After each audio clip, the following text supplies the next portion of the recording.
Muy buenas tardes para todos. Bienvenidos al Meetup de marzo. Mi nombre es Ani Arboleda, Event Manager de Fluid Attacks. Acá pueden ver todos mis datos en caso de que quieran comunicarse conmigo luego de esta sesión. Antes de comenzar, tenemos algunas recomendaciones que quisiéramos hacerles. Por un lado, recuerden que si tienen alguna pregunta, pueden realizarla por medio del chat o la sección de preguntas, las cuales responderemos al finalizar esta presentación. Y por otro lado, es muy importante conocer su opinión para así seguir mejorando para ustedes. Terminando el Meetup, van a encontrar un código QR que al escanearlo los va a llevar a la encuesta que podrán diligenciar. Y recuerden que una vez diligenciada esta encuesta, estarán participando por una Amazon Gift Card de $50 y también recibirán esta presentación. Hoy nos acompaña Oscar Uribe, Security Researcher de Fluid Attacks. Acá podrán encontrar todos sus datos en caso de que quieran comunicarse con él. Y también nos acompaña, por otro lado, Simón Correa, Head of Research de Fluid Attacks. De igual forma, en esta diapositiva les dejamos toda su información de contacto por si desean escribirle al finalizar la reunión. Y damos paso a nuestro meetup de hoy dentro de una CNA, Operación y Gobierno, en el programa CBE. Oscar y Simón, adelante. Gracias, Ani, por la intro. Bueno, vamos a comenzar viendo el contenido que vamos a tratar el día de hoy. Primero que todo, lo dimos en 5 secciones principales, que es todo en cuanto a qué es un CNA, qué es un CBE, todas las definiciones importantes para entender bien la presentación. Luego, la constitución, cómo se hace o cómo se da la constitución de un CNA, cómo un organismo puede convertirse en un CNA. Luego, roles y responsabilidades dentro del programa de CBEs. Número 4, asignación y cómo es el proceso de manejo operativo de los CVs y finalmente casos prácticos y algunas historias que hemos vivido. Entonces, primero que todo, ¿qué es un CNA? Empezamos partiendo de la definición del mismo programa y es básicamente que organizaciones del mundo se alían para, como parte del programa de CVs, nombradas como CVE Numbering Authorities o CNAs para asignar identificadores de CVE y publicar récords de vulnerabilidades. Entonces, hay el día de hoy 491 CNAs, de las cuales 3 son de nivel root, que es como de los niveles más altos en la jerarquía, con participación de 41 países y una CNA sin afiliación al momento de este meetup. ¿Qué es una CNA? Es, como lo indiqué antes, una CVE Numbering Authority y lo que hace es básicamente varias funciones que son asignar CVEs, o sea, los identificadores de las vulnerabilidades. Esas son vulnerabilidades que son conocidas públicamente, es decir, están abiertas al mundo, cualquiera puede consultar como su descripción y los detalles hasta el punto que el vendor lo haya hecho público, pero es una vulnerabilidad que todo el mundo conoce, se define en qué versión está y todo esto. Entonces, parte del rol de una CNA es justamente asignar el identificador, publicar y mantener como todo lo relacionado a este identificador, a esta vulnerabilidad, a este CVE, coordinar el disclosure, es decir, como la divulgación responsable con el vendor, con el dueño del software o del hardware que tiene la vulnerabilidad y obviamente operar dentro de un alcance definido para evitar choques dentro del mismo programa de asignaciones dobles, este tipo de cosas. Entonces, básicamente es una autoridad que puede gestionar CVEs. Y la idea es servir de puente entre un vendor, un dueño de un producto y un investigador o una serie de investigadores.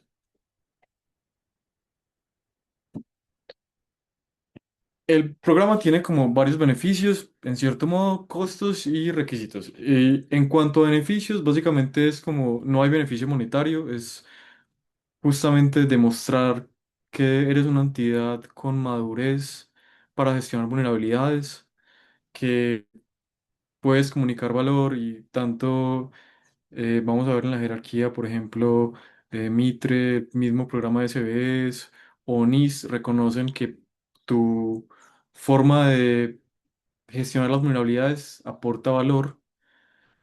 También el hecho de controlar la publicación de un CV, el hecho de controlar la información que contiene, obviamente manteniendo siempre la veracidad y como tener el privilegio de asignar identificadores Por ejemplo, si yo soy el dueño de un producto, yo soy, por ejemplo, la CNA de Microsoft y yo no quiero dar detalles o información sensible sobre una vulnerabilidad o sobre las vulnerabilidades en particular que aparecen en mi software, yo puedo directamente no hacerlo, solamente dar información general, pero no necesariamente dar toda la información. Entonces, en este sentido, como se controla la asignación, se puede hacer esto. Y obviamente otra cosa es agilizar la divulgación de vulnerabilidades, porque si bien el programa de CVS tiene muchos CNAs, esto es un proceso de alguna forma que toma tiempo, que hay que hacer todo un proceso para publicarlo, entonces agilizar esta gestión, básicamente.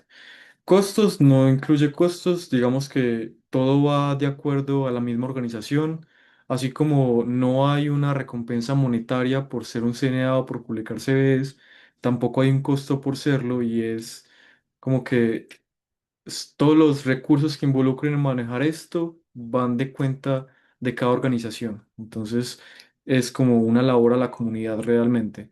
Y requisitos para ser un CNA es tener un disclosure policy, es decir, unas reglas o definir todo el alcance que tienes tú y tu CNA para emitir vulnerabilidades o CVEs. Definir una fuente pública donde se publican estos disclosures, estos advisories y obviamente siempre cumplir y aceptar todos los términos del programa. Hay varios roles, pues está el más conocido que es el CNA, que es pues, la entidad que asigna CVEs, publica los registros, tiene un alcance, pero también hay una jerarquía. Entonces hay CNAs que son CNA Last Resort, que cubren vulnerabilidades que no están en el alcance de otros CNAs o cubren casos extraordinarios que en los que tiene que entrar alguien adicional, una entidad adicional. También están los roots, que lo que hacen es gestionar y supervisar otros CNAs y otros CNAs Last Resort. Entonces están por encima en la jerarquía y están los top level root, que ya es la máxima autoridad pues dentro del programa de CBS. Hay varios, pues como acá están ejemplos de los varios tipos. Top level root es por ejemplo la CISA, un root, la ENISA de, por ejemplo, de Europa, que es la organización que gestiona vulnerabilidades en Europa. CNA Last Resort puede ser, por ejemplo, Red Hat, que es tanto un CNA como un CNA Last Resort. Y un CNA puede ser, por ejemplo, nosotros, Fluid Attacks. Acá está un poco ya viendo la jerarquía del programa a grandes rasgos. Vemos que las ramas, sí, las ramas más bajas son los CNAs, pero por encima están los roots como ENISA de Europa, Google, el INCIBE de España, eh, etcétera. Luego por encima está el top level root, que ya son CISA o Mitre, y por encima está el board de CVEs, que son quienes no tienen la función de como tal emitir CVEs o gestionar otros CNAs, sino que lo que hacen es tomar decisiones para cambiar las reglas del programa de CVEs o considerar casos que lleguen hasta el último escalafón, como casos que ya hayan venido escalando la jerarquía y no se haya podido tomar una decisión.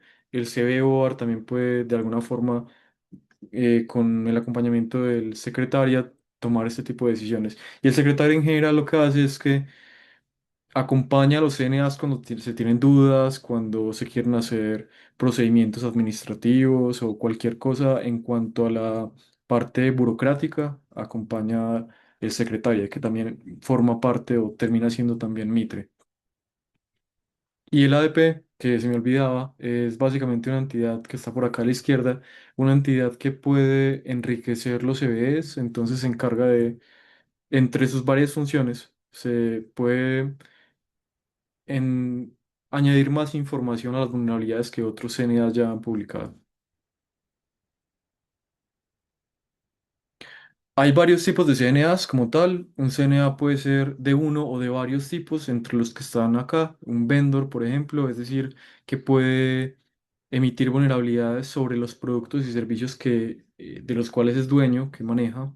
Un CNA researcher que identifica vulnerabilidades en terceros, es como el más abierto en este sentido. Un open source que tiene a cargo una serie de productos justamente de código abierto y los mantiene en el tiempo. Entonces no solamente emite CVs, sino que también ayuda a mantenerlos.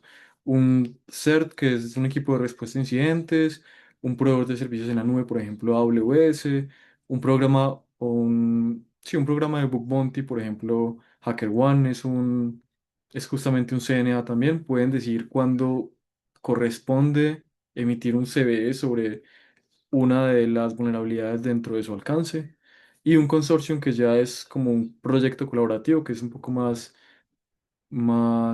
distinto. Hay en este momento, bueno, el momento de la creación de esto, hay 491 CNAs, de las cuales 488 son CNAs tal cual y 3 son CNA Last Resort, que están afiliadas a 41 países y una de las CNAs no tiene afiliación como tal a un país, pero sigue siendo una CNA.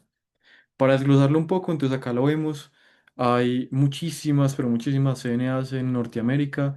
Latinoamérica solamente estamos 4, incluyéndonos a nosotros. Hay 2 CNAs en Brasil, una en Colombia, que somos nosotros, y una en República Dominicana. De hecho, nosotros fuimos la primera CNA de Latinoamérica, entonces es como un logro también que conseguimos en este sentido. Luego está Asia, está Europa, está África, que solamente tiene una CNA, y hay, como vemos acá a la derecha abajo, una CNA que no tiene afiliación a un país en particular, sino que solamente es como de forma general. El hecho de estar afiliado a un país no significa que solamente la CNA pueda operar con vulnerabilidades o con productos o algo por el estilo en ese país. No hay una restricción, simplemente eh, es como decir a cuál país principalmente pertenece esa organización que corresponde ese papel dentro del programa, pero no tiene algún tipo de implicación más allá de eso.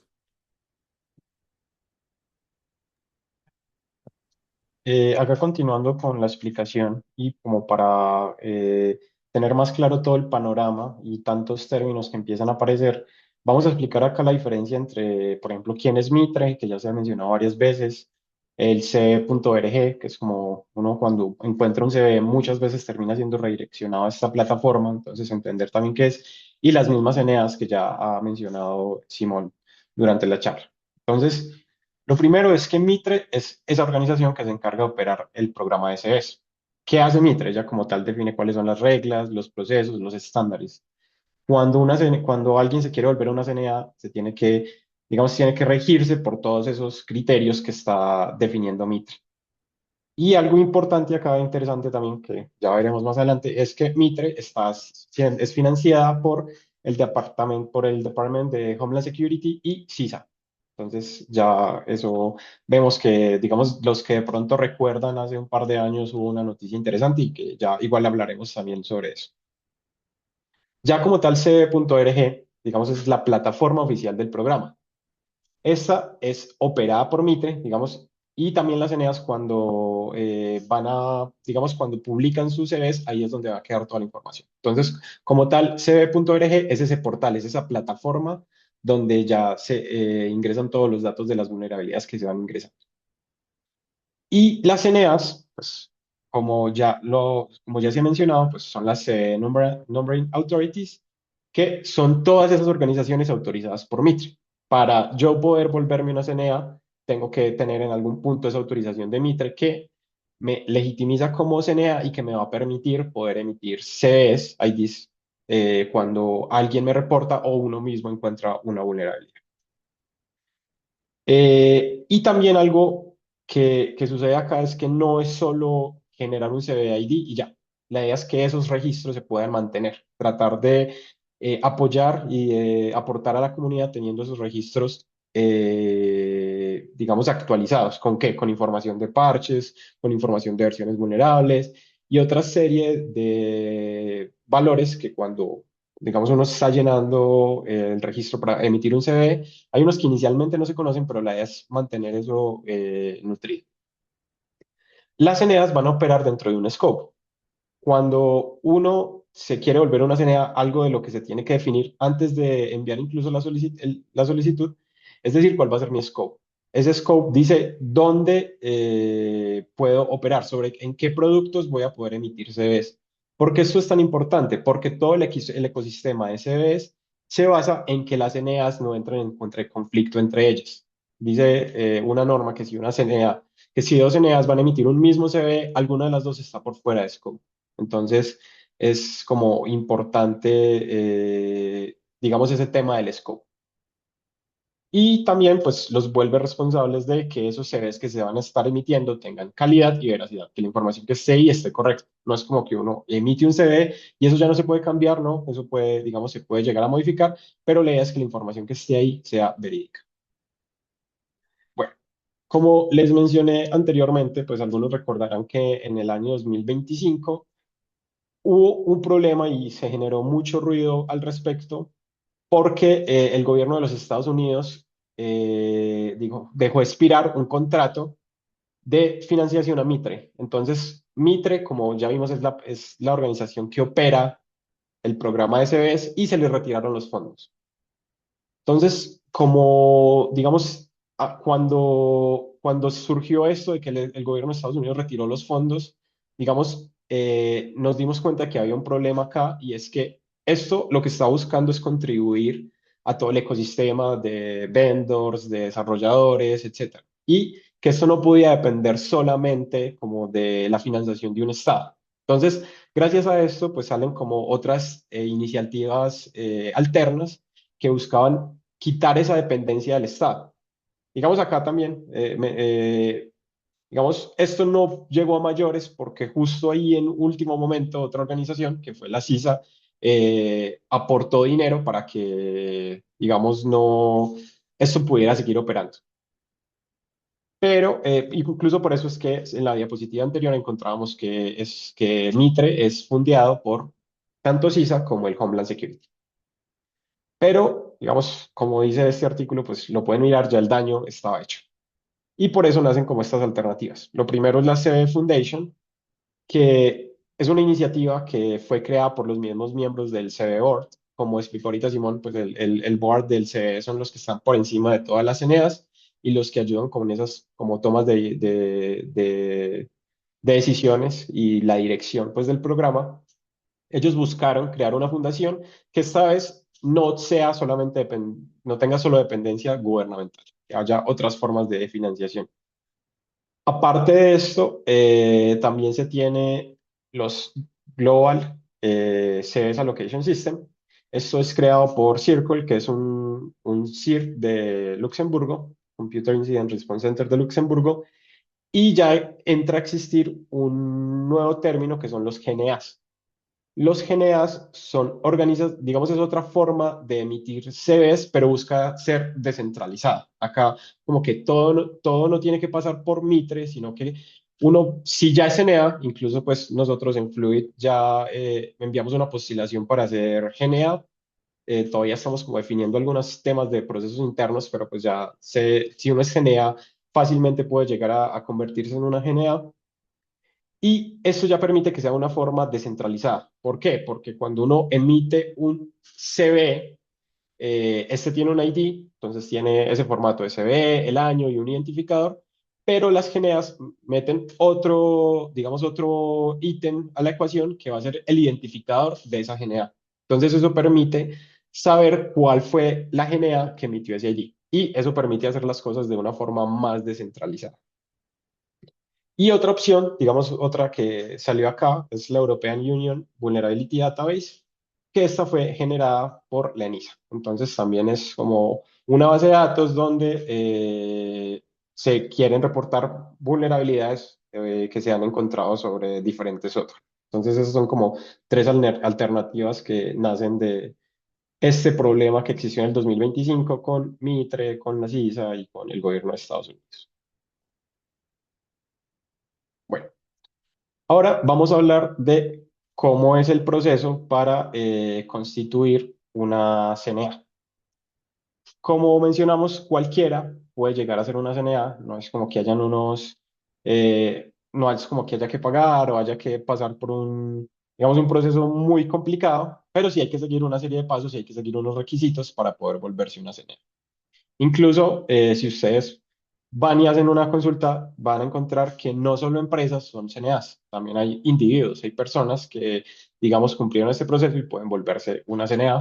Entonces eso lo pueden consultar también como en la lista, en una URL que igual están nuestras referencias que pueden tener, pero pueden entrar a la página de CES y buscar List of Partners y ahí van a encontrar como todas las CNAs que existen.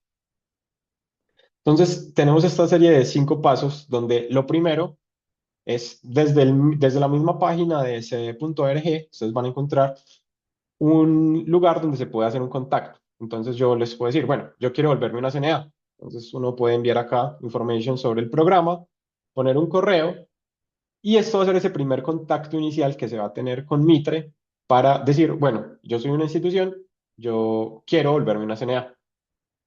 Como mencionaba Simón anteriormente, cuando uno es NA está demostrando que tiene una madurez en la gestión de vulnerabilidades. Entonces, Mitre va a poner una serie de requisitos donde vas a poder probar eso y esos son como los pasos que siguen.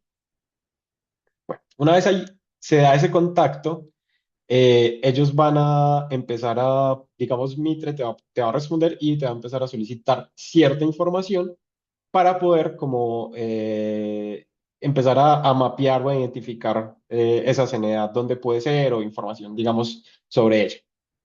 Entonces, acá nos van a pedir el nombre, el país, el sector, con datos del representante, porque igual al final la CNA va a tener un contacto con Mitre, va a tener un contacto con otras personas, entonces es importante como tener claro eso. ¿Cuántos CVs IDs en promedio se esperan? Porque igual como eso es un proceso centralizado, igual cuando se va a emitir un CV, pues esa solicitud se hace a Mitre, aunque es algo pues ya muy automatizado, pero igual ellos como que quieren saber cuántos CVs más o menos esperan emitir. Un disclosure policy y un security advisory, que esto es algo que son los lugares, digamos, el disclosure policy es esa política donde yo voy a decir cuál es cuáles son mis tiempos de comunicación con los vendors o cuáles son esas cosas que yo tengo en cuenta a la hora de emitir un CV. Entonces, esas son como las reglas de operación de nuestra CNA. Eso cada CNA puede definirlas y es algo que se debe tener antes de hacer ese, digamos, de continuar con el proceso. Y se debe tener una plataforma donde se ponen los Security Advisory. Ahí es donde cada vez que se encuentra un CV que sale con la CNA, ahí es donde se pone la información, se pone la versión del parche, la versión vulnerable, recomendaciones, digamos eso, también hay un poco de libertad y pues están referenciadas también con el ID del CV. Bueno, ¿qué requisitos se necesitan si yo quiero volverme una CNA? Miren que no son tantos. Lo primero es tener un lugar público donde se tienen los advisories.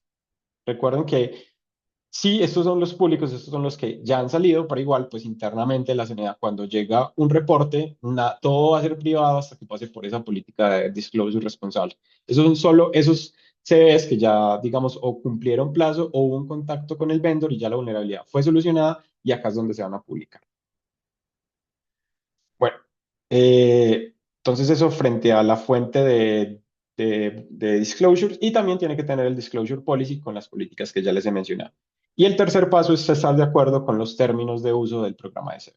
Entonces, los pueden consultar, se pueden leer y ahí es donde, digamos, esas son las únicas cosas que se necesitan para hacer una CNA. Miren que por eso es que se dice que cualquiera podría llegar a ser una CNA. Digamos, lo más complicado viene adelante y es entender todo el programa de Mitre y tener como esa capacidad de madurez a la hora de gestionar esas vulnerabilidades.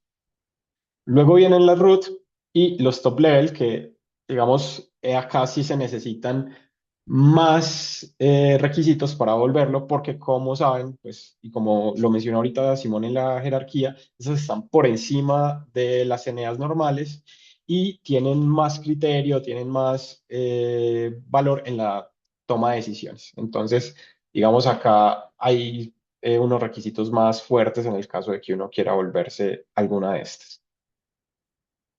Una vez se envió la información, se envió el disclosure policy, se envió la fuente de los advisories, viene el proceso de onboarding, donde en el onboarding primero pues te van a compartir una lista de videos donde está toda la información del programa, cómo funcionan, cómo emitir CVs, etcétera.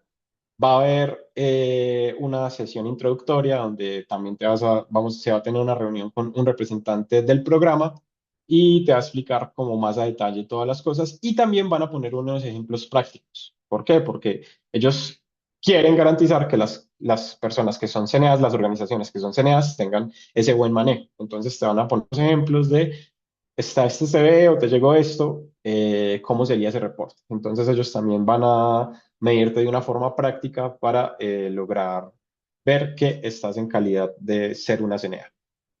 Bueno, ya para Ruth hay algunas reuniones, van a haber más reuniones para donde se van digamos, a validar que se cumplen todos los requisitos, donde van a haber más temas de guías y otras cosas necesarias para continuar. Acá hay un poco de los videos, esto ustedes en el caso de que quisieran volverse una CNA los pueden consultar, donde pues está como la explicación de todo, esto está fácilmente se puede acceder dentro de la página de cb.org y está como los links a todos los videos.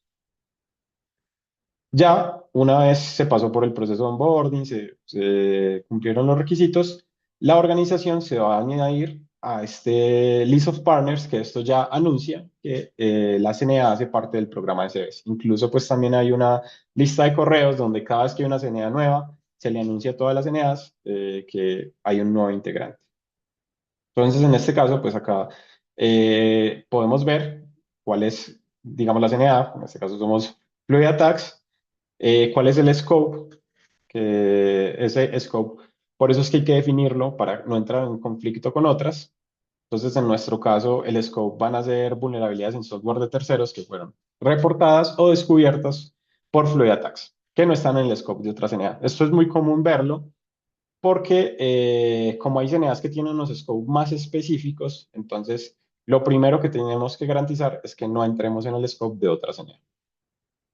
Bueno, el tipo, el rol en el programa, si somos NA, si somos NA Last Resort, si es root, etcétera. El tipo de organización, nosotros en este caso somos researcher, pero como mencionaba ahorita Simón, uno puede ser researcher, o puede ser researcher y open source, o puede ser root, y etcétera. Entonces, eso pueden ser varias opciones. Y el país, digamos, donde está, digamos, esa CNA como base. Acá tenemos algunos ejemplos de scope.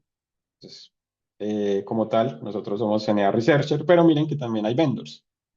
Miren que en los vendors, ¿cómo cambia ese scope? Entonces acá Canon, el scope de ellos son vulnerabilidades en productos y servicios bajo la marca de Canon. Entonces, miren que hay CNAs que solo les interesa emitir CVs a sus productos. Y acá tenemos otra, esta por ejemplo es una CERT, y acá el scope de ellas son vulnerabilidades que fueron descubiertas o reportadas al CERT como parte del programa de disclosure. Entonces, estas también estarían acá como en el tipo de organización como CERT, pero miren que al fin y al cabo es un scope similar al que podríamos tener nosotros. ¿Por qué se hace lo del scope? Porque se busca tener CVs duplicados. Es como, por eso es que la base del programa de CVs es eso del scope. Y también busca evitar conflictos entre CNAs, porque es común que dos CNAs puedan llegar a, a generar, digamos, a que se encuentre esa vulnerabilidad al mismo tiempo. Y si no hay un scope, si no dice cuál debería de poderla reportar, ahí va a haber un conflicto. Igual, acá también, por eso, otro importante acá es el vendor. El vendor, si le llegan dos reportes, él podría decir, bueno, este me llegó primero, este me llegó después. Entonces, también es importante que exista esa comunicación con el vendor, porque él también, digamos, uno de los problemas que puede tener actualmente también el programa de CNAs es que las CNAs entre sí no saben que alguien ya reportó. El único que podría responder eso es el vendor. Pero también está el tema del scope, que en muchas ocasiones es como la solución, porque, digamos, cuando hay scopes muy bien definidos, es posible que otra CNA se esté metiendo en ese scope y ese CVE debería ser inválido.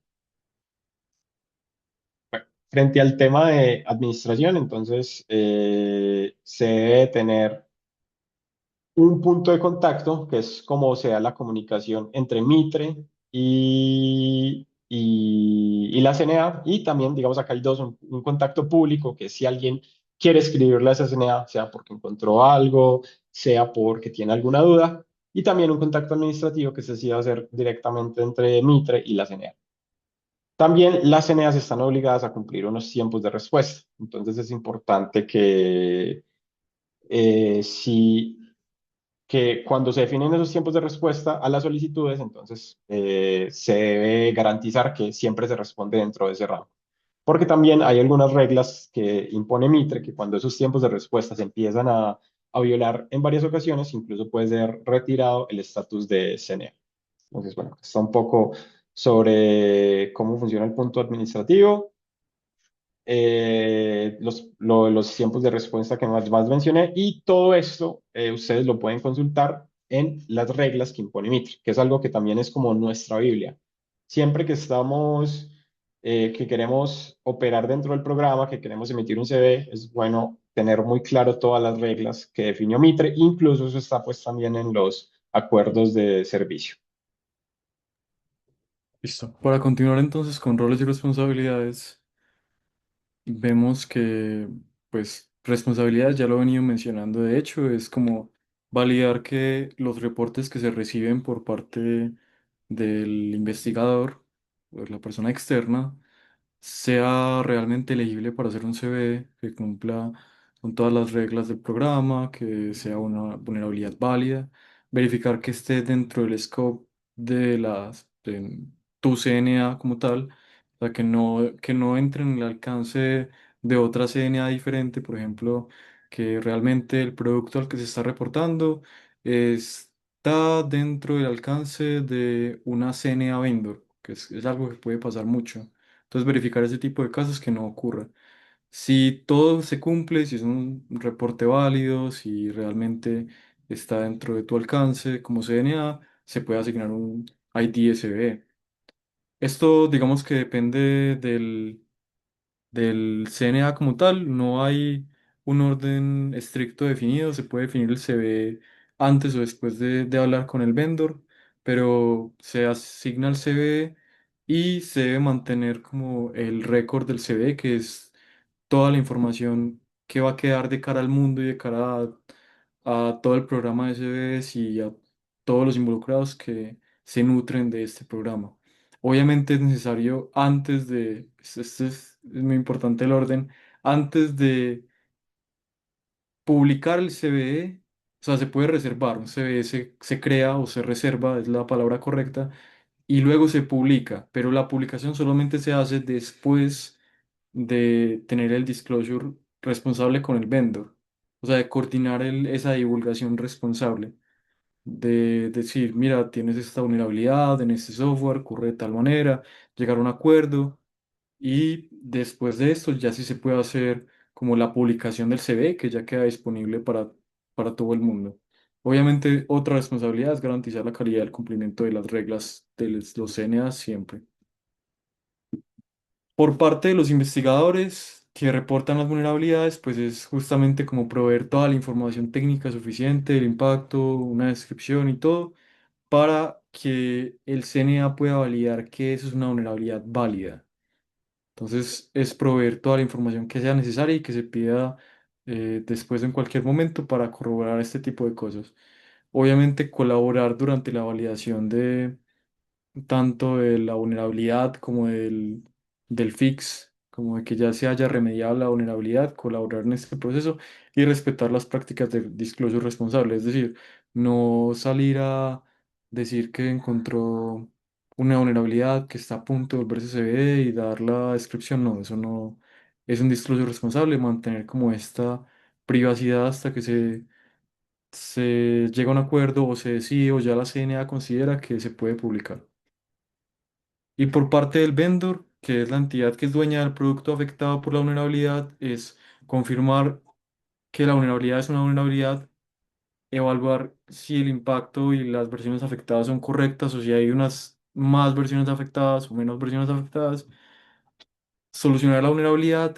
Esto es importante porque, digamos, en algunos casos, algunos CNAs pueden ayudar a remediar, por ejemplo, el caso de CNAs con el rol de open source, que mantienen productos open source, o cualquier CNA en realidad, o un vendor, por ejemplo, solucionar su propia vulnerabilidad en su producto, ayudan a solucionar la vulnerabilidad, pero no es realmente una responsabilidad que sea totalmente eh, de parte del CNA, sino que es de parte del vendor. O sea, digamos que acá es una acción que se hace justamente para que el dueño del producto lo pueda arreglar.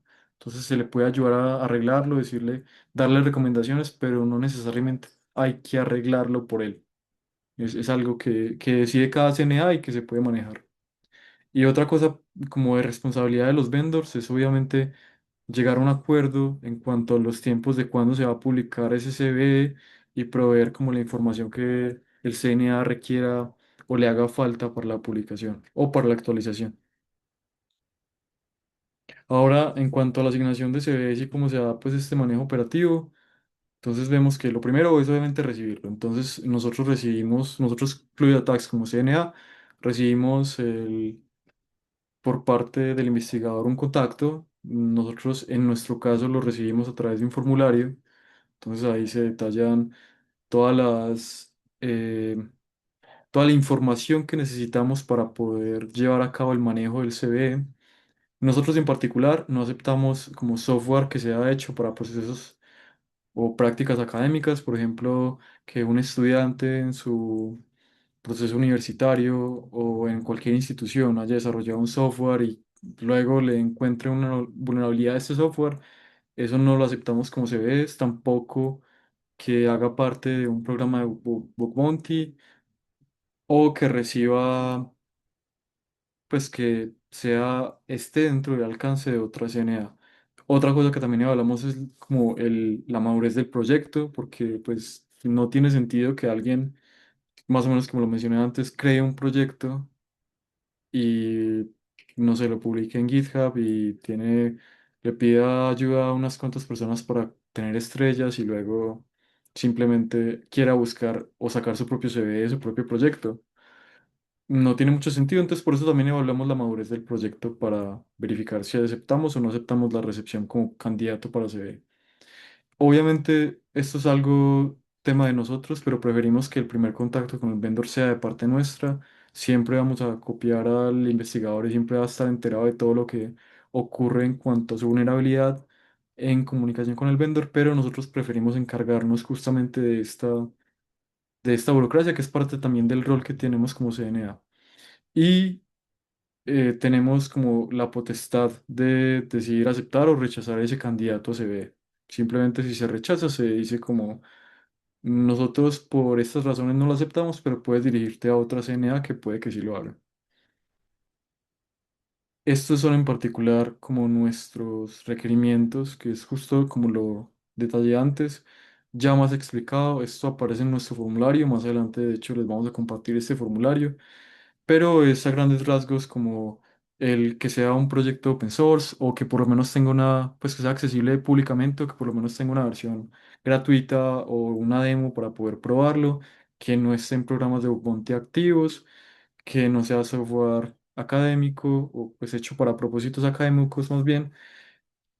Hay que verificar que no esté dentro del alcance de otro CNA, obviamente investigando y mirando el security del vendor y todo esto revisar. Nosotros en particular no necesariamente estamos restringidos a 1000 estrellas en GitHub, pero es una métrica que ayuda. Mm, Por ejemplo, si un proyecto tiene pocas estrellas en GitHub, pero tiene muchas descargas en NPM o algo por el estilo, entonces ahí lo evaluamos. No es algo determinante, es algo que debería, pero no es una obligación para nosotros. Y que haga parte de alguna de las plataformas como que Linux, Windows, macOS, Android o iOS.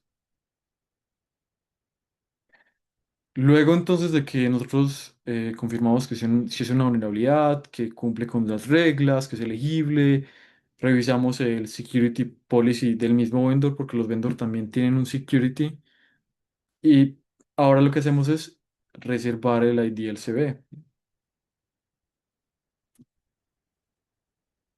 Entonces acá vemos como todas las reglas que pues, se pueden detallar justamente dentro de las reglas del CNA. No todo es un CVE, digamos que hay ciertas reglas que lo excluyen, pero este manual de procedimientos, es básicamente un manual de procedimientos que detalla como qué hacer en ciertos casos, quién tiene la potestad de asignar primero un CVE, por ejemplo, siempre, aunque muchas CNAs se como interlapen en alcance, siempre la CNA que tenga el alcance más cercano a publicar esa vulnerabilidad es quien debería tener la primera, como el derecho a decidir primero si lo va a hacer o no lo va a hacer.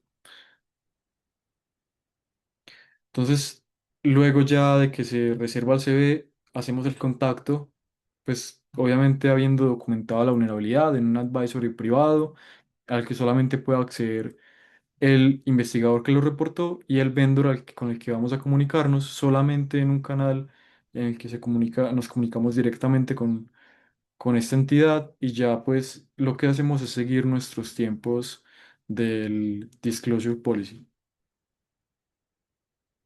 Entonces acá está como todo nuestro disclosure, qué hacemos en cada caso, más o menos nuestros tiempos. Los tiempos es algo que de hecho miramos en el sentido de tener un equilibrio entre informar a la comunidad de una vulnerabilidad latente que puede estar siendo explotada y que es importante como arreglar o que la gente lo conozca y también el hecho de que el vendor tenga tiempo de arreglarlo.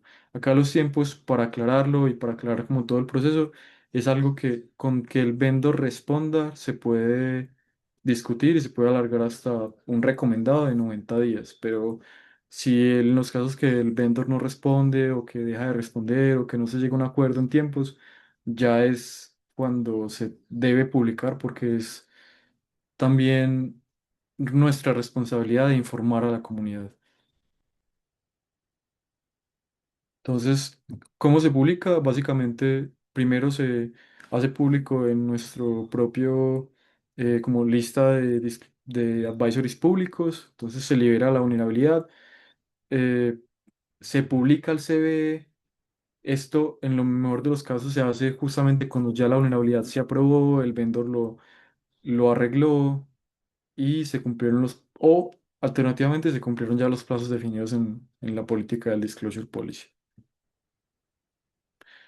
Si quieren, de hecho, reportar un CVE con nosotros, si son investigadores y están revisando vulnerabilidades o revisando proyectos en GitHub o proyectos de código abierto o incluso hemos recibido algunos de hardware y quieren obtener su CVE, pueden hacer el proceso con nosotros, simplemente nos envían toda la información llenando el formulario que vemos en el primer link o pues justamente este QR, al escanearlo también van a tener acceso al mismo formulario. En caso de que tengan alguna pregunta, alguna duda sobre el proceso o algún caso en específico, pueden escribirnos también a research más cna@fluidatax.com y con todo el gusto vamos a resolver todas sus dudas o vamos a tratar el caso que sea necesario.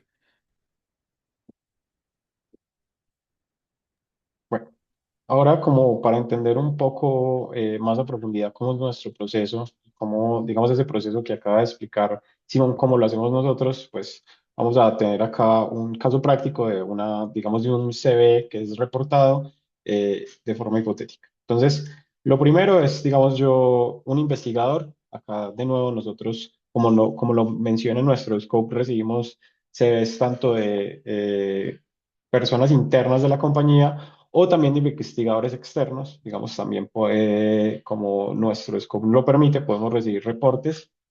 Y este es el formulario, este es como luego de la otra imagen que mostró Simón, donde está como cuáles son nuestros términos, ya el formulario te va a empezar a pedir la siguiente información. Entonces te va a pedir el vendor o el proyecto, entonces acá cómo se llamaría el vendor, el producto, una URL donde está el código, por ejemplo está GitHub, una URL del producto, hay algunos vendors pues que tienen una página externa, y el security.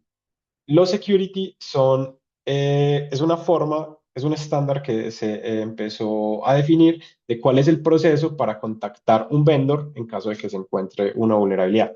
Por lo general, plataformas de código permiten que digamos, el vendor configure un Markdown con el security, donde dice cuál debe ser ese proceso de contacto, a través de qué correo, a través de un issue, un Security Advisory privado en GitHub. Y la idea es que esto pueda ser incluido para que también se nos facilite a nosotros a la hora de buscar el contacto. Igual, pues nosotros, si este dato no está, tratamos de encontrar cuál es la mejor manera de contactar al vendor, pero la idea es que sea como a través de cómo él prefiere que sea este contacto.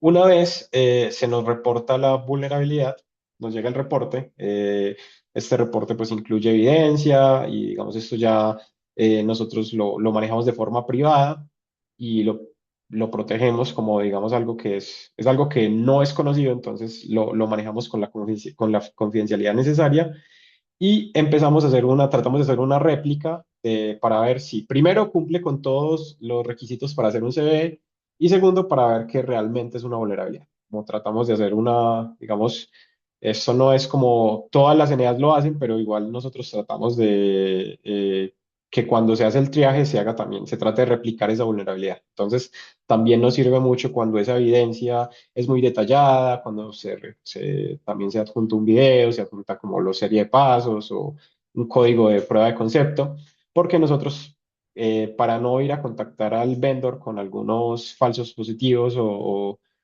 algo que puede que no sea, queremos como hacer esa validación y también nos facilita generar el reporte para que al vendor se le pueda enviar toda la información que él necesita para que pueda entender la vulnerabilidad. Entonces, estos son algunos ejemplos de lo que puede ser un security policy. Esto es, por ejemplo, un security en GitHub. Entonces, acá dice, bueno, cuáles son también los security. Otra cosa interesante que tienen, aparte de cómo contactarse, es que ellos incluyen cuáles son las cosas que para ellos son vulnerabilidades. ¿Por qué? Porque a veces cada aplicación tiene un threat model diferente. Entonces, ellos dicen, bueno, yo soy una aplicación que hago tal cosa, pero para mí, yo no considero vulnerabilidades cuando un usuario está en esta posición o un usuario tiene ciertos permisos o la configuración está así. Entonces, por eso también es que el security, cuando hay securities mejor definidos por parte del vendor, también nos ayuda mucho a mirar si para ellos sí es una vulnerabilidad real. Porque acá, digamos, el tema de decir cuándo algo es un CVE o no también es un tema de conversación, porque a pesar de que se supone que el CNA tiene la autoridad de liberarlo, el vendor también tiene una voz. Entonces, cuando el vendor da una justificación que dice, bueno, en mi threat model eso no es una vulnerabilidad o por tal y tal motivo yo no considero eso una vulnerabilidad, nosotros como CNA lo vamos a escuchar y al final pues se podría rechazar ese ID, ese CV que fue reservado y nunca salir pues con el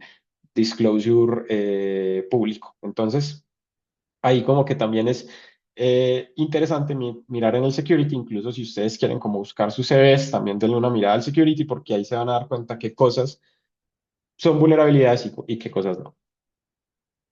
Bueno, digamos, cuando no se encuentra un correo, por ejemplo, perdón, cuando no se encuentra que hay un repositorio que tenga un security, se busca un contacto. Por lo general, también hay algunos correos de security o uno puede encontrar en la página del vendor donde se reportan estas vulnerabilidades. En el caso de que no haya nada, pues se busca un correo de contacto, un correo de soporte, porque pues ahí hay vendors que de pronto no conocen cómo funciona esta iniciativa, entonces se busca alguna forma de hacer ese contacto y se les envía un correo. En este correo no se incluye ningún tipo de información sobre el hallazgo, digamos solo un nombre y algo como para que la persona entienda qué puede ser, pero ningún detalle técnico se busca compartir, porque digamos ya cuando se hace esa comunicación se busca que sea de una forma más privada. Entonces, en algunos casos pues se pedirá una llave o si el vendor pues lo solicita, se puede hacer como el intercambio por correo, pero la idea es que no se comparta mucha información por un medio donde pueda llegar, digamos, donde hayan otras personas que puedan esta información. Entonces, por eso se establece como un punto de contacto de dónde se va a enviar esa información o que nos, nos, nos digan a dónde se debería enviar, sin enviar mucho detalle. Bueno.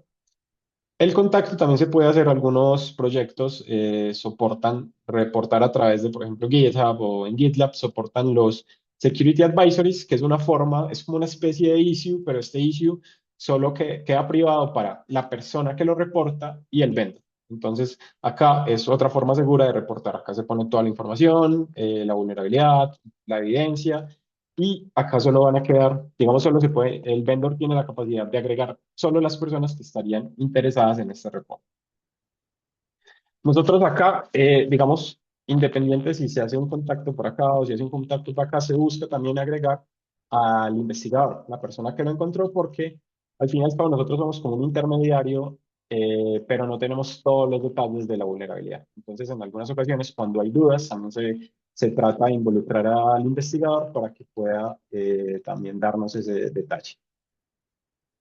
Cuando se hace ese contacto, nosotros podemos caer en cuatro posibilidades. Hay cuatro posibles caminos que se pueden llegar a seguir. Lo primero es que no haya respuesta. Entonces, se le escribe un correo al vendor, no respuesta, se le envía a otro. Nosotros tratamos de hacer varios contactos antes de decir que no hay respuesta para darle como la oportunidad de que el vendor pueda responder. Pero si definitivamente no hubo una respuesta por parte del vendor, de nada nos sirve tener una vulnerabilidad que nadie va a conocer. Entonces, acá, que es el camino que menos nos gusta, pero igual hay que hacer un disclosure para que las personas entiendan de que hay un riesgo latente. Entonces, que ellos sepan, bueno, esta versión es vulnerable, puedo buscar otra alternativa o puedo yo mismo hacer una mitigación, pero es importante que la comunidad sepa que existe ese riesgo y que puede llegar a ser explotado. También hay otro camino que, digamos, es similar al anterior, pero es que el vendor responde inicialmente, pero en algún punto deja de responder. Entonces, acá lo mismo, se vuelve a insistir, se trata de seguir preguntando si tienen algún update, pero en el caso de que se cumplan los tiempos y no haya una respuesta, pasaría lo mismo. Se publica para que la comunidad esté enterada de que existe un riesgo.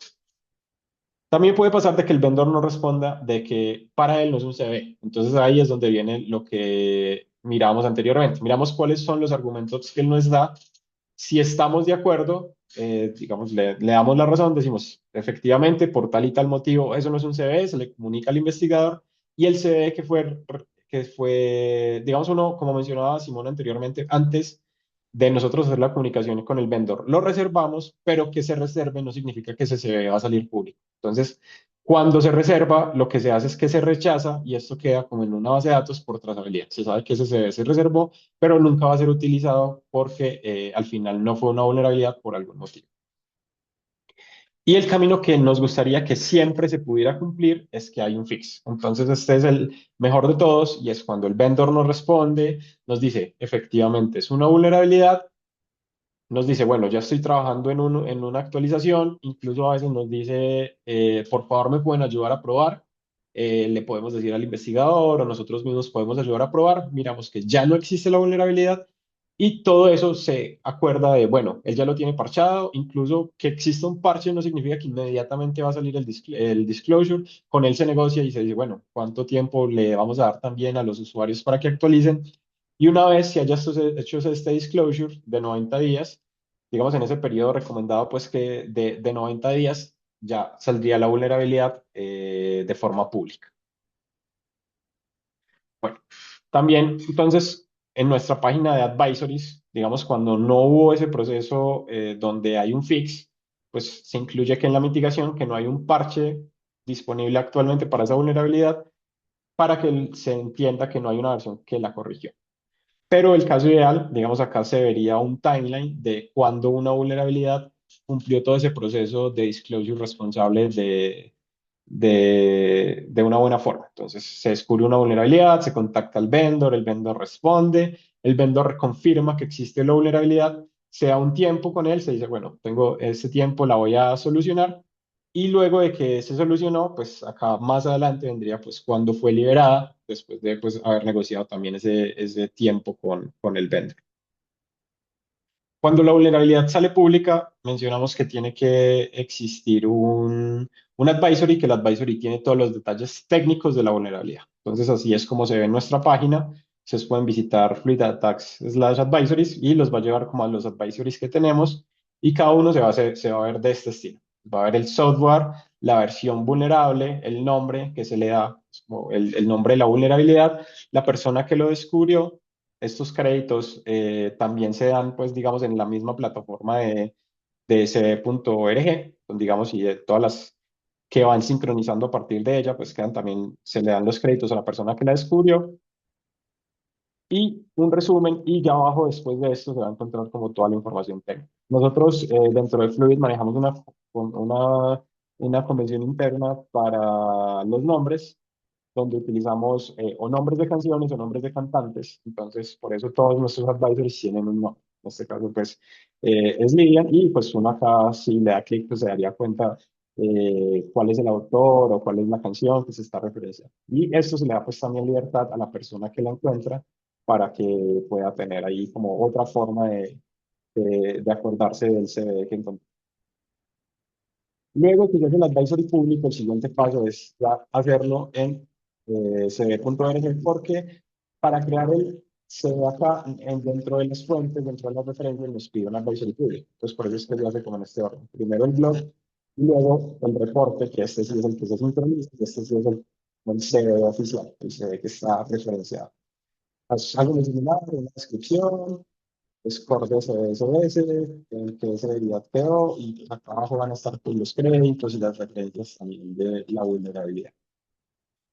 Bueno, y a continuación, como ya después de haber visto este proceso, pues esto suena muy bonito, pues así contado, como cómo es el proceso y cómo es el proceso ideal, pero desafortunadamente pues a veces pasan cosas diferentes y queremos como compartirles un poco ahí como cuáles han sido algunas de esas experiencias que hemos tenido pues con vendors y contactando con los investigadores, etc.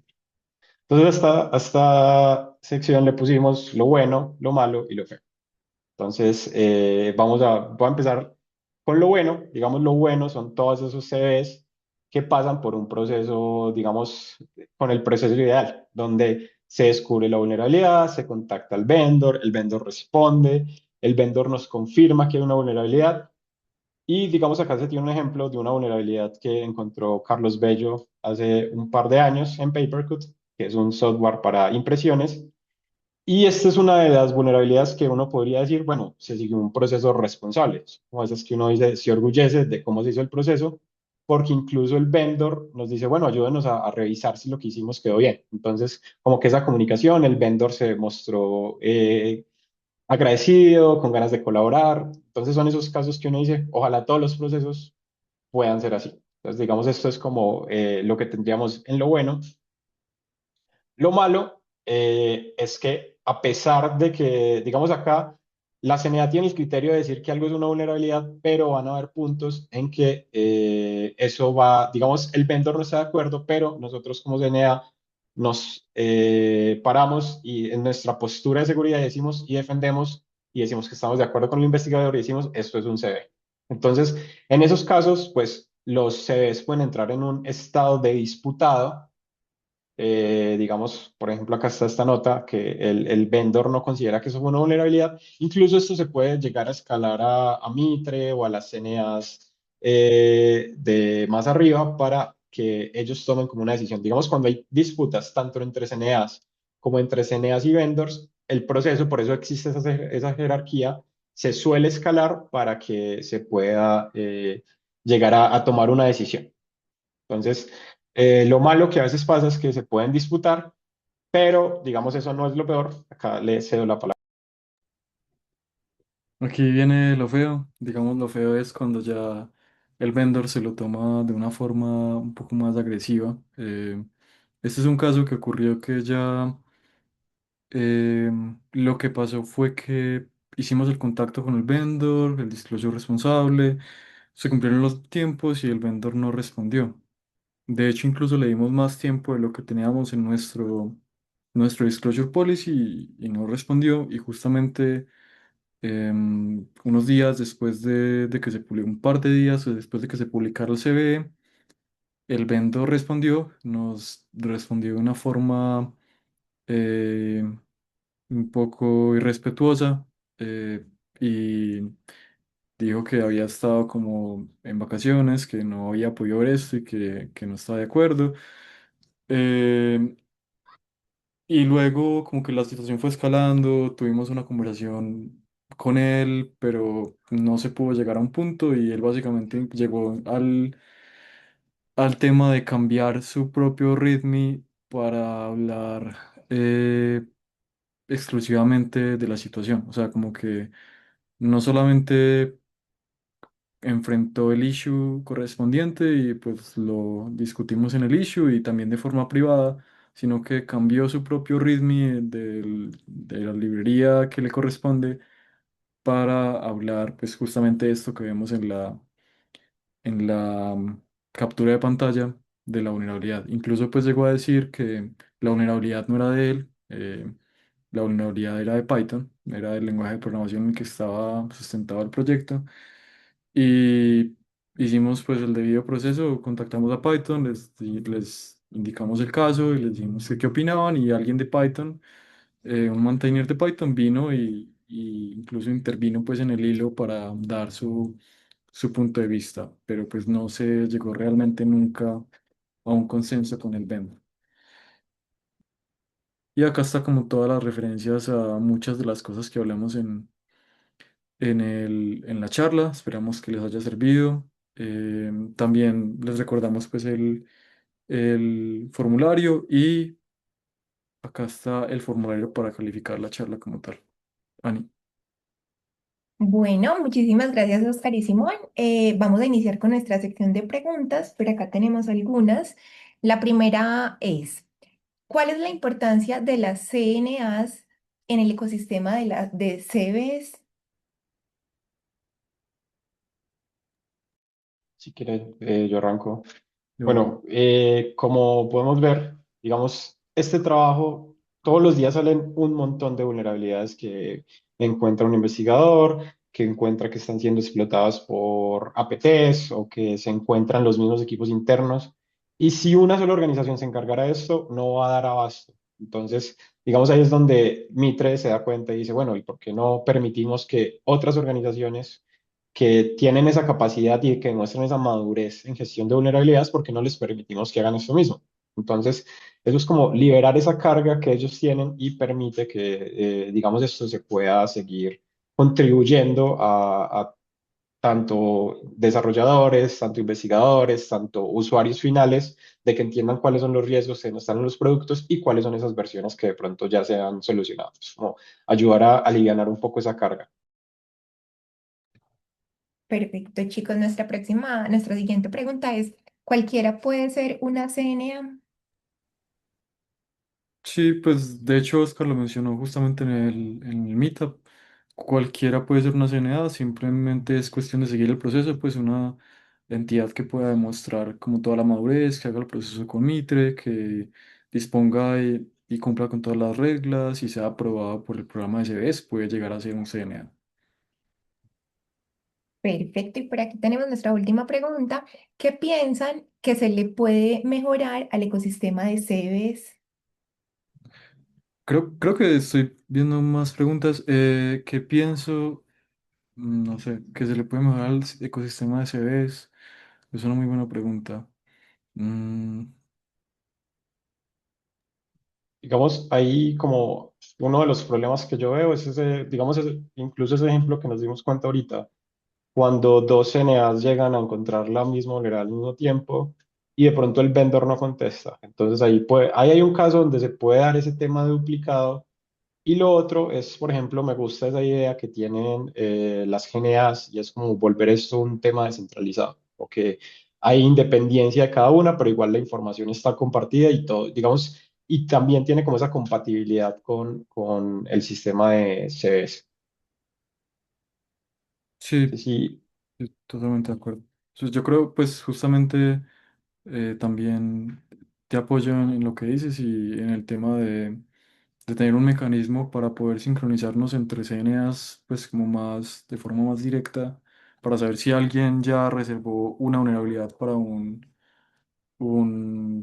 vendor en particular. Eso creo que podría de alguna forma ayudar para evitar duplicados. listo. Si quieres, entonces sigo leyendo acá las preguntas y vamos Ujú. respondiendo. Emanuel Coletti nos pregunta, ¿es mejor compartir la información del CV o no? O sea, es mejor compartirla, sí, compartirla con un CNA. pero no de forma pública. O sea, no es bueno que una persona se tome las riendas no sé, escribirle a un vendor y en caso de que no le responda, publicarlo. Creo que para eso están las CNAs. Entonces, compartir la información, sí lo haría directamente, sea con el vendor, sea con una CNA, pero solamente exclusivo con estos dos tipos de entidades. No lo haría como publicar en redes sociales o publicar de otra manera, porque eso ya no va a mejorar el ecosistema, sino que realmente va a afectar las entidades y puede incluso favorecer eh, actores maliciosos de alguna manera. Listo. Acá tenemos una pregunta anónima. Yo la respondo. ¿Existe un flujo de aprobación jerárquica de un CVE? Por ejemplo, ya que Fluid es una CNA, debe pasar por una CNA superior que sea root, como INCIBE. Bueno, acá la respuesta es no. Digamos, cada CNA tiene la potestad de emitir los CVEs. ¿Qué pasa? Primero tiene que garantizar que está en el scope. Recuerden que una CNA no puede, yo como CNA Fluid, no puedo emitir un CVE de Microsoft porque me estaría entrando en el CVE, en el scope de otra señal. Entonces eso se debe evitar. Pero, digamos, si es algo que está dentro del scope de la CNA, ella tiene esa libertad de emitir ese CVE y ya lo que puede pasar es que en caso de que haya reclamos por parte del vendor, por parte de otra CNA, pues eso ahí sí se escala con las CNAs de nivel superior. Pero de resto, cada CNA tiene esa libertad de emitirles. Bueno, acá Emanuel Coletti nos pregunta, ¿ser aceptado por Mitre como CNA tiene un costo? No, como tal, pues no tiene un costos monetarios, es un proceso que se lleva a cabo con ellos, pero no es que haya que pagar no sé, por ejemplo, mantener, o sea, tiene un costo desde el punto de vista que tú tienes que mantener tu sistema y todas las personas que revisen las vulnerabilidades o donde se publican las vulnerabilidades, en ese sentido tiene un costo, pero como tal hacer el proceso o ser miembro o ser tu CNA no tiene un costo. Y acá Emanuel también nos pregunta, ¿los CVs encontrados tienen remuneración en el caso de ser CNA? Bueno, acá, primero que todo, las CNAs no tienen ninguna, digamos, remuneración económica, ellas solo están en el proceso, incluso pues no tiene sentido porque la CNA no es la persona que la encuentra, es el investigador, entonces como CNAs no reciben ningún ingreso. Lo que sí puede pasar, digamos, puede ser si alguien reporta algo por una plataforma de Bounty, entonces primero pues sale el CV con esa plataforma y te entrega una recompensa, pero también aparte de eso hay otras organizaciones que así no estén como Book Bounty, dan recompensa por encontrar ciertas vulnerabilidades, pero todo eso va para el investigador, porque al fin y al cabo es la persona que la encontró. Las CNA solo se encargan como de esa coordinación. Acá Santiago Zuluaga nos dice, hola, tengo una duda. Para la numeración que realiza cada CNA, ¿hay algún prefijo que indica qué CNA emitió el CVE? ¿O hay como algunos rangos de numeraciones? No hay un prefijo como tal, de hecho ese prefijo está en el programa de GNAs, pero no de CNAs. El tema con el programa de CVE lo que ocurre es que el prefijo siempre es CVE, guión, año, guión y un identificador numérico.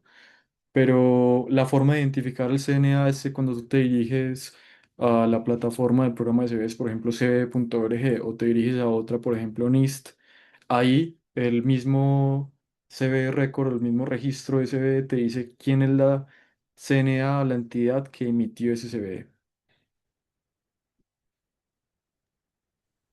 Por acá, Emanuel también nos pregunta, los sedes encontrados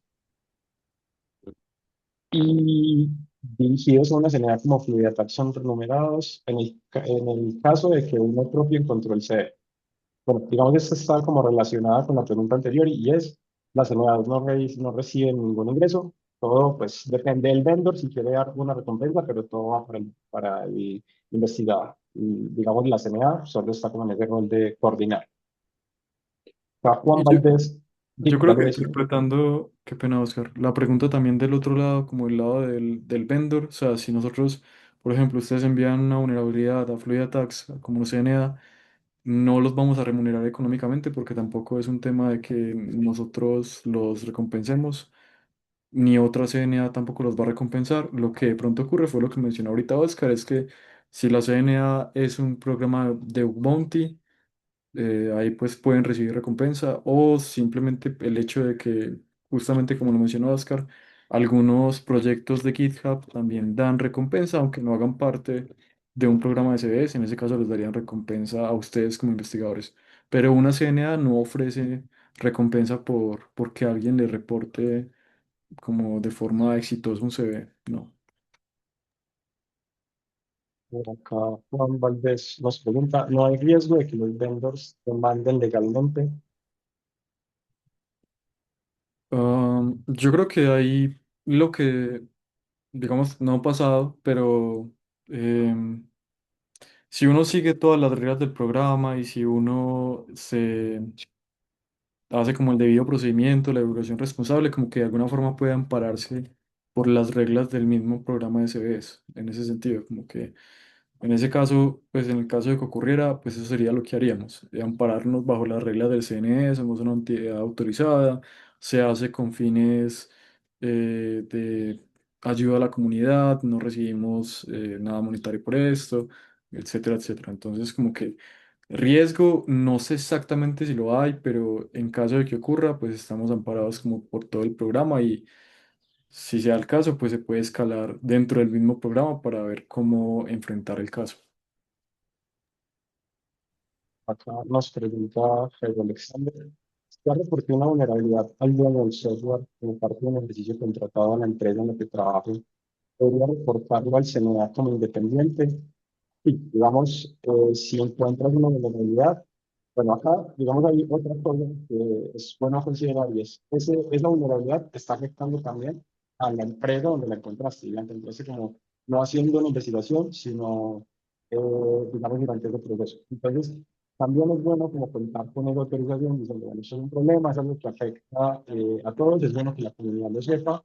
Entonces, pero también sería bueno darle el tiempo para que la empresa que está, digamos, involucrada sepa que existe ese riesgo y pueda dar como esa autorización.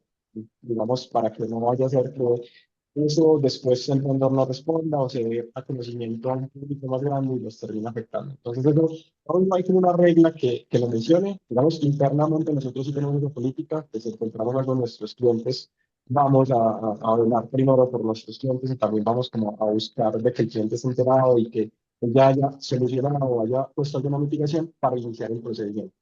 Pero digamos no hay como ninguna restricción, se puede reportar al CNA y si se descubre que es una, si digamos nosotros en nuestro trabajo nos damos cuenta que es un potencial CE, vamos a hacer todo el proceso con el vendor y pues saldría la ilegalidad, digamos, de forma pública.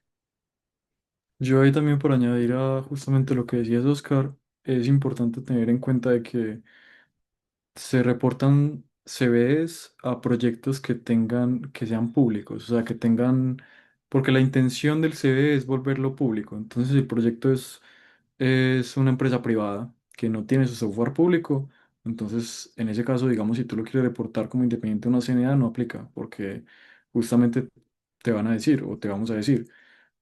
Mira, este proyecto no es público, es código privado, no vamos a exponer código privado, nadie va a poder realmente acceder a esa vulnerabilidad, a ese código, entonces no aplica para hacer un CV. Si la empresa con la que estás, la que te contrataron, es pública, ahí de pronto ya sí se podría ver, pero si no lo es, si es privada, o si el más bien el código es privado, no se puede hacer. Correcto, sí. Digamos, ahí es, si alguien puede, si el código no está pensado para ser disponible para el público, no aplicaría para hacer. Exacto. Listo. Acá tenemos otra pregunta anónima, creo que es la misma. Y tendríamos acá la última pregunta de Anthony Christopher, que nos dice, ¿en qué momento de este proceso se calcula el CSS? Nosotros recibimos como parte del formulario el CSS que el investigador considera que aplica por la vulnerabilidad, pero nosotros lo reevaluamos de acuerdo a todos los datos de la vulnerabilidad y puede cambiar. Entonces, en ese caso, como que se toma la decisión y se decide finalmente antes de enviar de hacer la comunicación con el vendor o hacer el disclosure responsable. Incluso el vendor también puede influir en puede que no lo haga siempre, pero puede influir en el CBSS, en la calificación, en el impacto, debido a contexto adicional que dé o cosas adicionales que considere. Entonces, en esos tres puntos como que puede cambiar.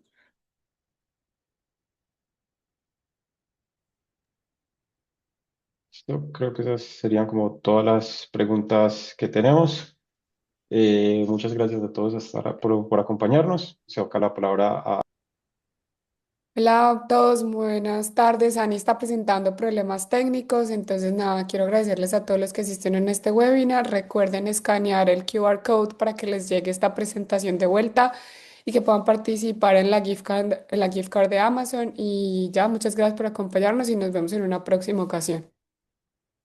Gracias, hasta luego. Que estén muy bien, hasta luego.